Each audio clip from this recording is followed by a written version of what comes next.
Today I'm going to be showing you Healthy Cookbook for Two, 175 simple delicious recipes to enjoy cooking for two. Me and my boyfriend got this book because we both are not very good cooks, and we thought that cooking together would be very educational but also a really great date night. So when we open this up, we see a bunch of different recipes. So this is hearty beef barley chili.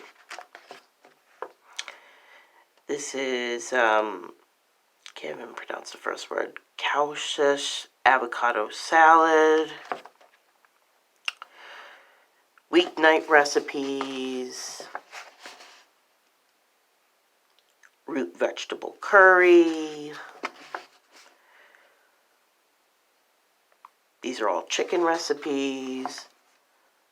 So there really is a wide range.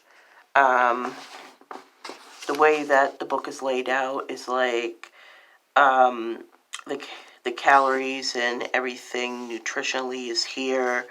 What you actually need to make the meal is here. And then the instructions is right here. We've gotten a lot of use out of this book. It really helps us when we don't know what we want to eat for any given night. It's a good book. I highly recommend it to others.